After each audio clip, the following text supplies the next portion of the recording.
Hi,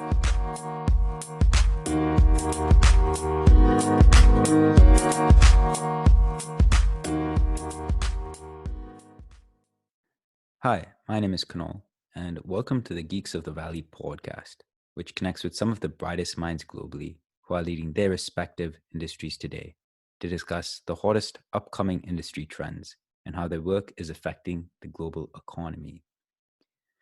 This morning from Singapore, we have a very special guest joining us, author of How to ICO in Singapore and the founder and chairman of Gravitas.Financial. Please welcome Malcolm Tan. Malcolm, thank you so much for joining us today. Thank you, Kunal. And how are you in light of COVID-19?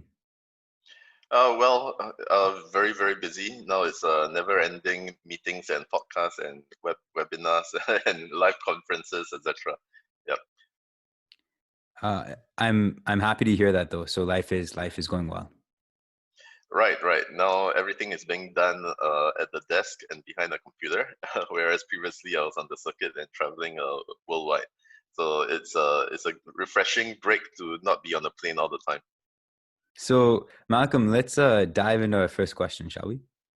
Sure. So tell me about yourself and your background and how it led you to the path of becoming a leader in the crypto regulatory space. Certainly. So I was starting my career as a lawyer. So I was in private practice at a few firms and in various areas of legal specialization as well. And I also joined some corporations as in-house and regional counsel. And I had a stint as a general counsel for an MNC. And then in 2008, I started my first business. And since then, I've started and ran over 20 businesses. And in 2017, in one of the business groups that I was in on WhatsApp, a business associate or someone that I had known for a while was writing about something that he found interesting and innovative, and he was shilling it. So he put a Telegram link there, and I happened to be free that evening, so I clicked on the link and went into his Telegram chat group. So in his chat room, he was shilling his innovative find. He was saying that he had found a magic formula for identifying unicorns. So I read his white paper, and at that time I had no idea what was white paper. I only heard of the word ICO. I didn't know what ICOs meant, and I didn't know anything about cryptocurrencies other than I heard the word Bitcoin. And again, I didn't know what Bitcoin was. So that was in August 2017. So his thesis was that he had found a magic formula for identifying unicorns, right? Unicorns being billion-dollar valuation tech companies. And after looking at his thesis, I started to debunk it. So we went back and forth in his Telegram channel with 100 viewers there. And after an hour, I left the channel because I thought, enough time wasting. And after that, I had a few people from the channel private messaging me saying, hey, great messages you put in there, comments, and this guy is, his thesis is so full of loopholes.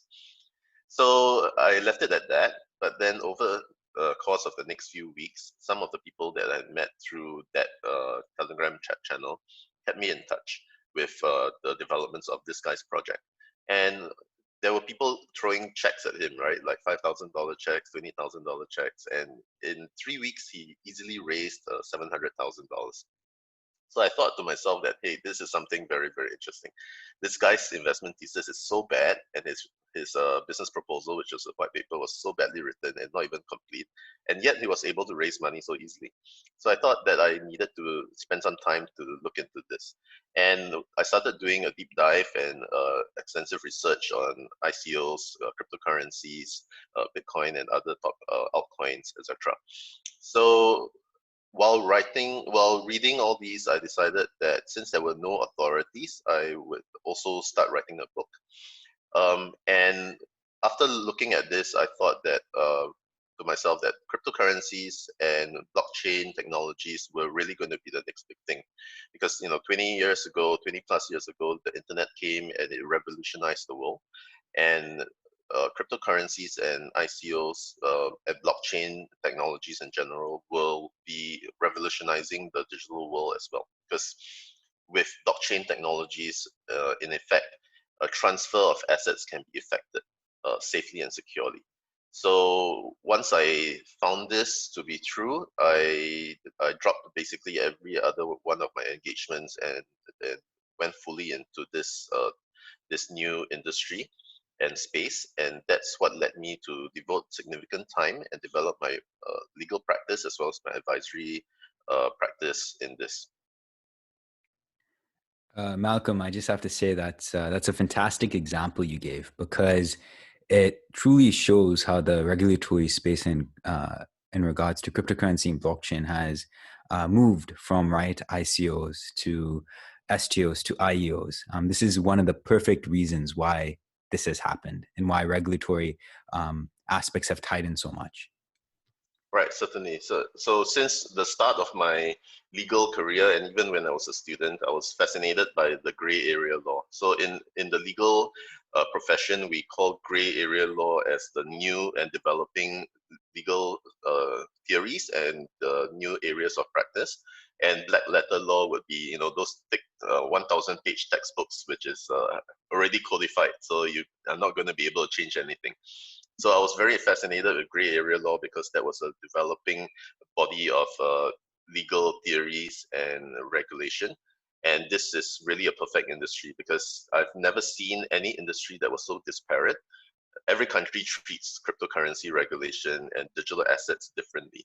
So that really fascinated me. And even today, many countries treat this asset class, this phenomenon separately and differently as well. So that's what's keeping my interest alive, despite 3 years of changes, constant changes. Like the scene basically changes every 3 months, right? Like you correctly identified, first ICOs and then STOs and then IEOs, and now IEOs are kind of dead as well. So what's next, right? So basically every 3 months was a significant change in direction for this industry.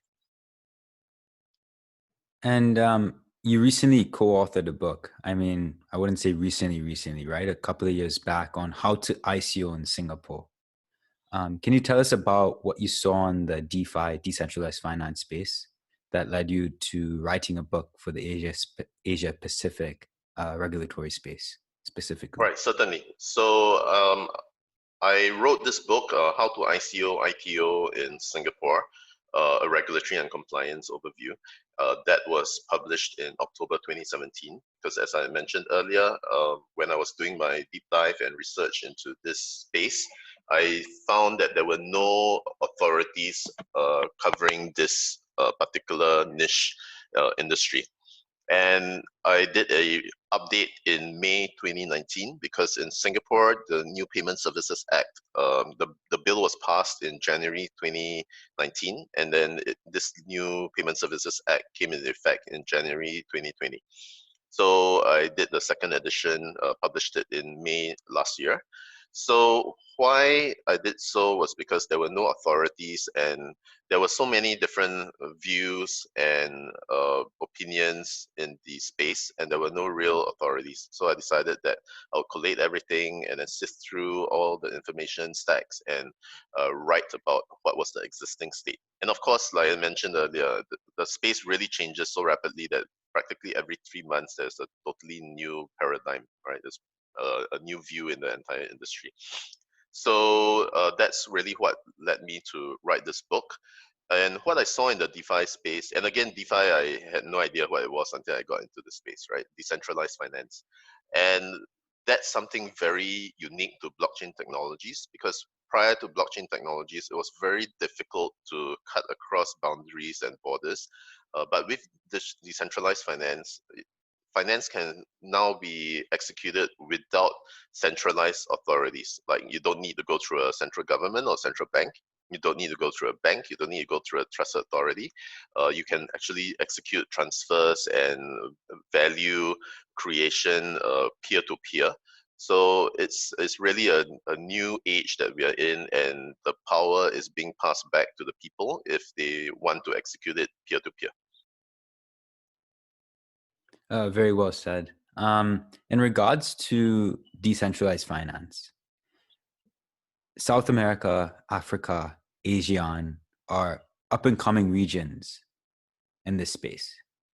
So what type of trends are you specifically seeing in the ASEAN and Asia Pacific area, the ones which you focus in? Right. So ASEAN is a grouping of 10 countries in the Southeast Asia region of the world, and it has almost 800 million people. So it's one of the largest economic blocs in the world, and this is a new young bloc. Similarly, with the profiles of South America and Africa. So it's a young population. The population is growing, economies are growing, it's developing countries that are now flexing their economic muscle, the rising middle class. A lot of the average ages of these countries are like, only in their 20s or early 30s. So it's a huge, rich area of development. Now, ASEAN is a very difficult bloc to comprehend. It's actually regarded commonly as the second most difficult in the world after Africa, right? So these three regions all have similar characteristics. Like I said, young population, more and more people getting into tech, rising middle class, and new technologies are an enabler. With new technologies, basically people can skip generations of implementation. For example, many people use smartphones, right? Everyone knows what a smartphone is. So most countries would have infrastructure from 2G to 3G to 4G to 5G. But if your country is backward and less developed, and you are still using 2G or 3G infrastructure, it is easy for you to skip a generation. Just totally skip 3G or totally skip 4G and go straight into 5G, which is what the world is using. So that's what I mean by, you can skip a generation. And with more and more technologies and the internet and tools being open to all these regions, there is a reduction of the borders and the friction that prevent online warriors from being equivalent to others. So, for example, the average salary in Indonesia might be $100 US, and it really is $100 US. But if someone goes behind a keyboard and goes online and does a service from Indonesia, he can do as good a job as someone from the US. And the US average salary would be like $5,000. So for the guy who's stationed in Indonesia, getting into this space is a great economic boost to himself. In fact, we have a social media bounty campaign manager who's based in Jakarta, Solo. And if he was going out into the labor force and getting a job like anybody else, he'll be struggling for the next, 10 years, 20 years, and he's at the end of it, maybe he'll be getting a average salary of $800 to $1,000. But right now, he just executes one good campaign, and the money that he makes could easily be worth the next 10 or 20 years of his life doing a normal job. So that's something that brings a lot of attraction to the public, because everyone is young. They are all wielding 2 or 3 smartphones, and they are all internet savvy. So this is a very interesting industry to a lot of the people in the ASEAN region. And of course, if we look at the evolution and the progression of this industry, cryptocurrencies in particular, when you look at the statistics, before China clamped down on this in September 2017, Chinese volume of trades was actually 90% of the world's volume. And after the clampdown, basically zero originating from China by right. Of course, a lot of them use VPNs and end up in other countries. Then 60% of the volume flowed to Japan, which just started its cryptocurrency regulation by regulating 11 exchanges in October 2017. And so that's really fascinating, because the large volume and demand in the world is actually coming from the APEC region. China, Japan, Korea represents a huge majority of the world's volume and trade and demand for cryptocurrencies. And even today, through the various methods of getting out of the IP controls, uh, the Chinese population is still the biggest population that is dabbling in cryptocurrencies. So the new class in Vietnam, Indonesia, and Philippines is also catching up on this trend. A lot of the, like I previously mentioned, mobile savvy, internet savvy, male, risk-taking traders and investors are getting into the space. So this is a very large developing economy, and very, very interested in this industry and space. Yeah, it seems like there's going to be a lot of long-term potential in this region, right? And then afterward, potentially Africa. Yes, certainly. In fact, Africa is already very robust in terms of the cryptocurrency activity there, and as well as South America. Uh, Especially if you look at economies like Zimbabwe, Venezuela. So these countries have experienced hyperinflation in the last 3 to 4 years, and you can see that the Bitcoin activity and cryptocurrency activity is up through the roof, because it just makes so much more sense for the people to put their money and value into cryptocurrencies, which can easily move borders and also retain their value instead of experiencing the hyperinflation of their mother currency. This perfectly transitions into our next question here. You are the founder and chairman of Gravitas.Financial, a neo-focused crypto bank. Can you tell us more about how you envision it working in the long run? Certainly. So I had this idea since, in fact, when I first started looking at the cryptocurrency space, because the ideal of Bitcoin originally was to create a decentralized payment method by which people can get out of the control of central governments and the attendant problems of central currencies.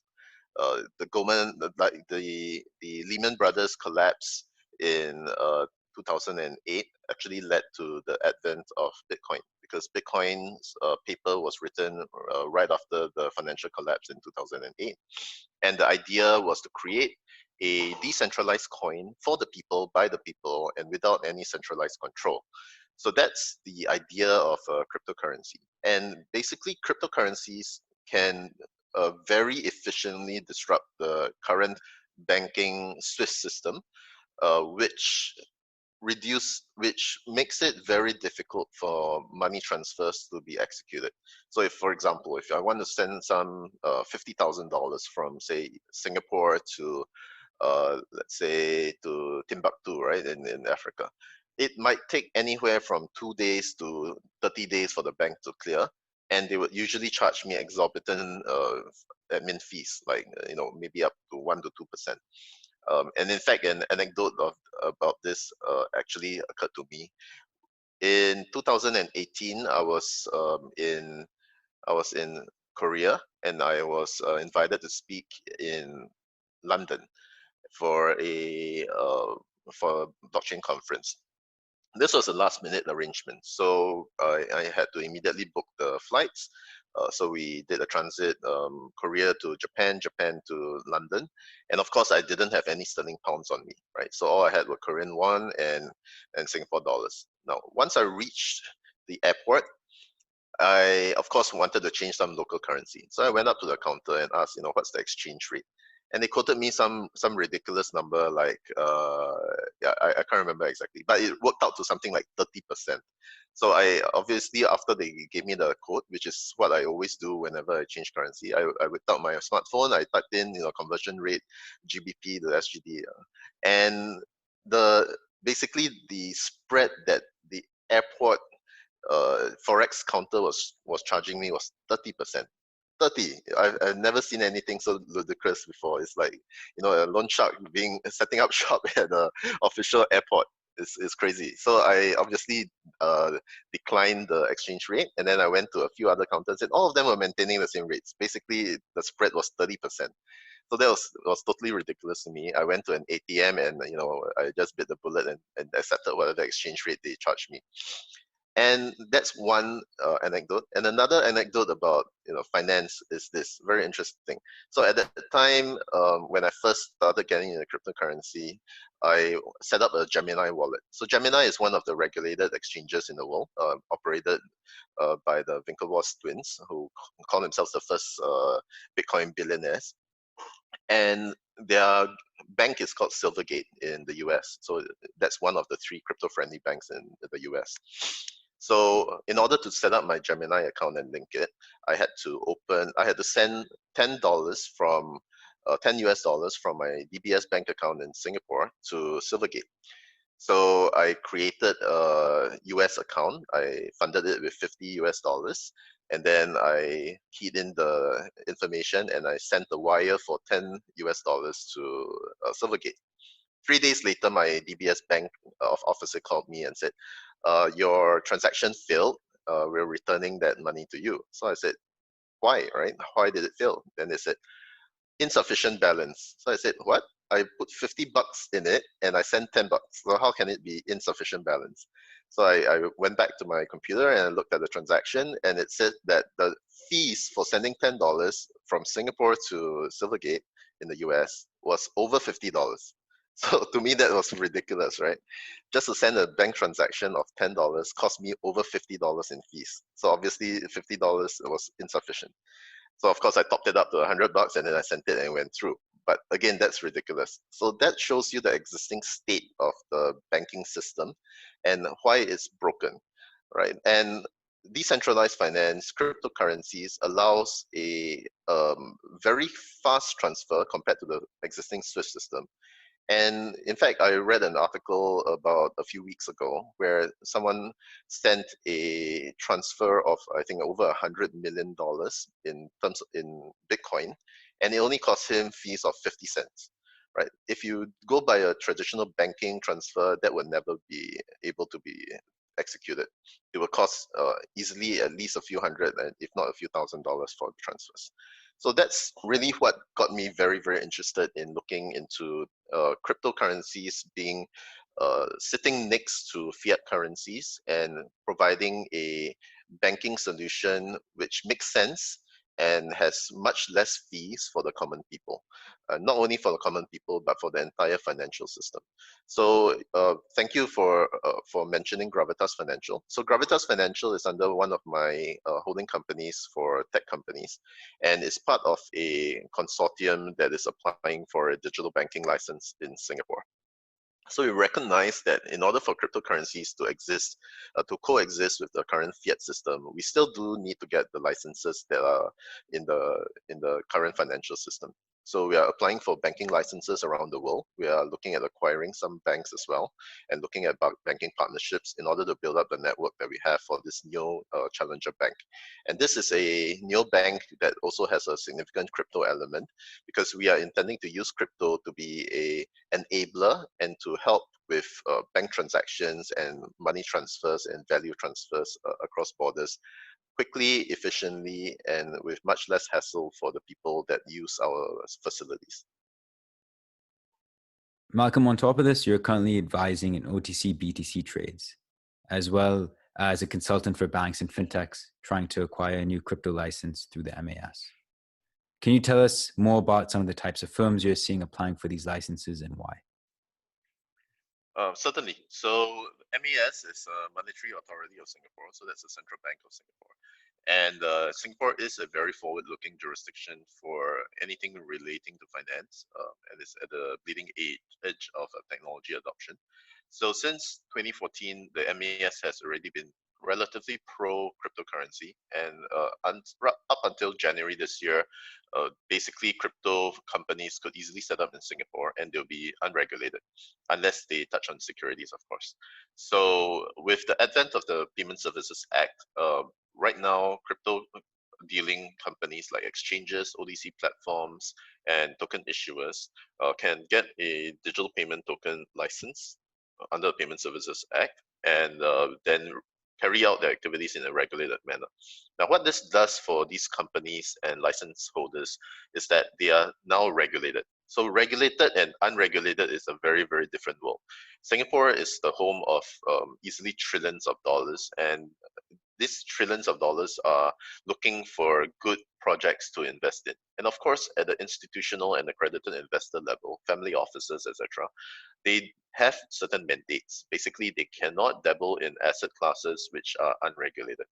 So with regulation and licensing, now suddenly all the institutional money can flow into this asset class as long as the offering is regulated. So that's a significant difference. And of course, as I mentioned earlier in this podcast, the crypto regulation in many countries is always different from each other. So every single country has a slightly different treatment of cryptocurrency and digital assets.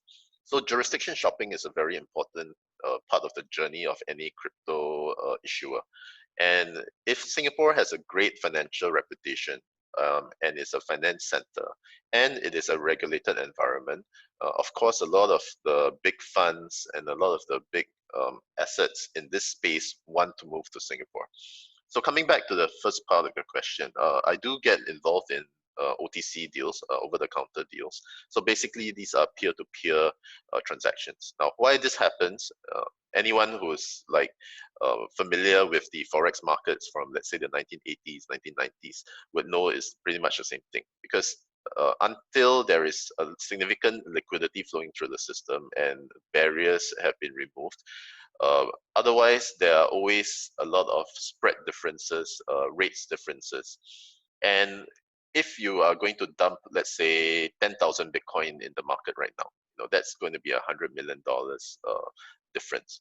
But if you start selling this kind of volume on the various crypto exchanges, then the price of Bitcoin will drop significantly.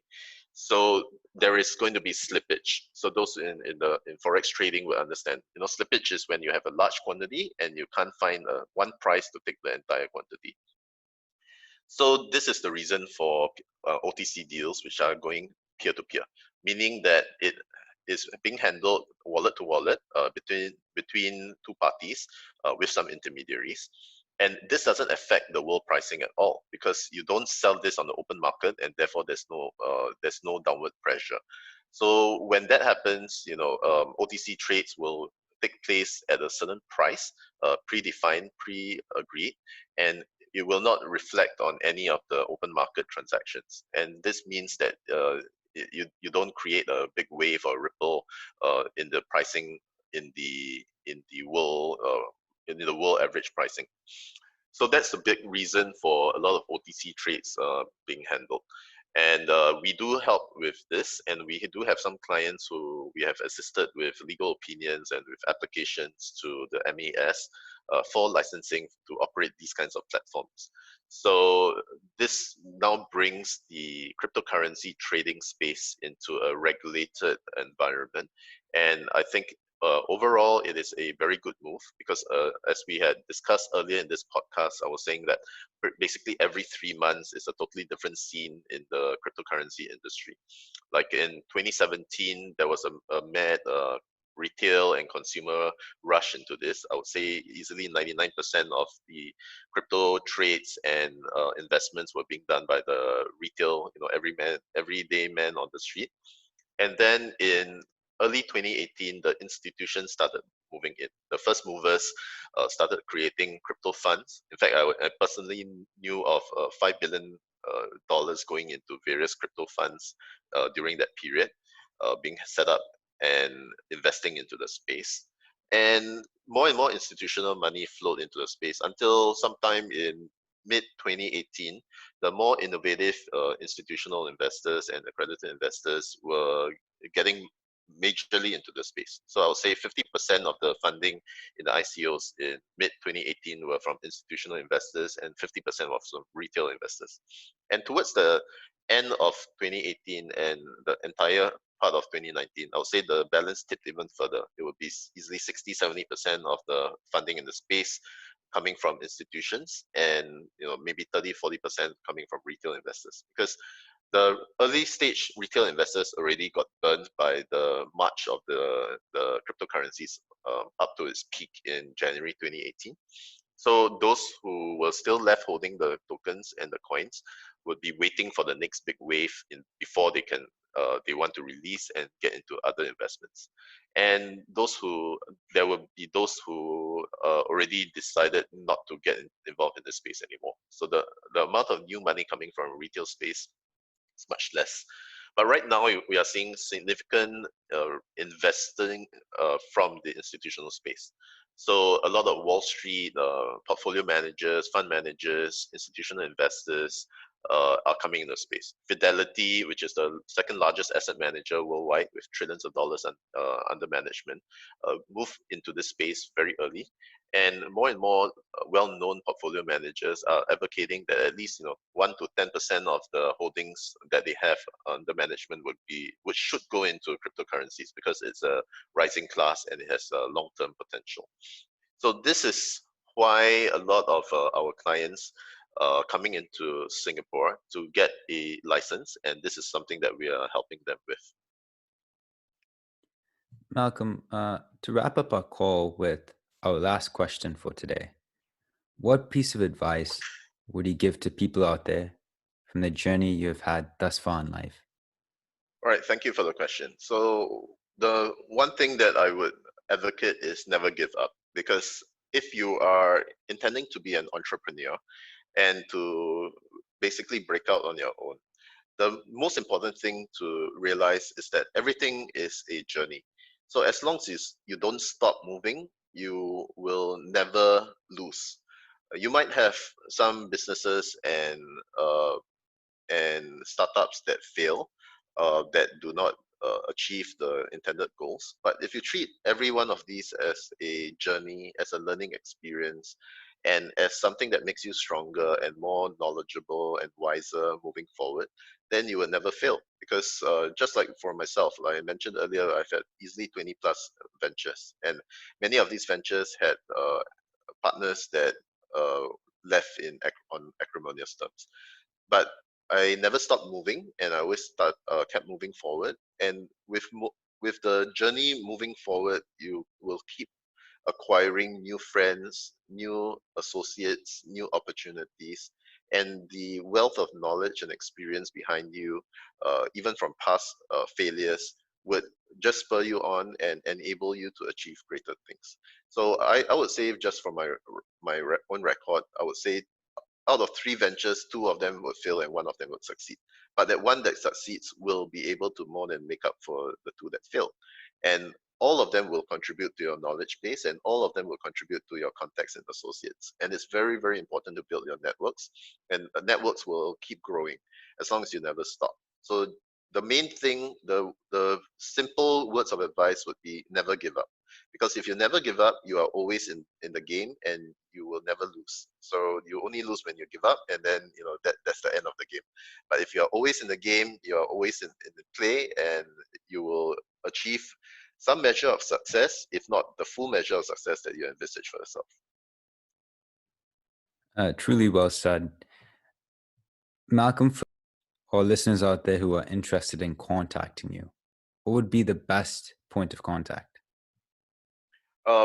You can certainly look out for me on LinkedIn, and so just look for Malcolm Tan on LinkedIn. I should be one of the first few that pop up.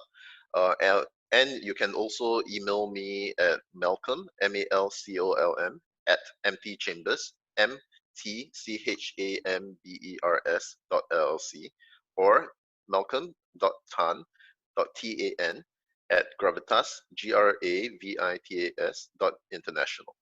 So these are the 2 emails which I use most frequently, and certainly on LinkedIn, just look to add me and I will accept your connection. Malcolm, it was a pleasure having you on Geeks of the Valley. Thanks very much, Kunal. Cheers.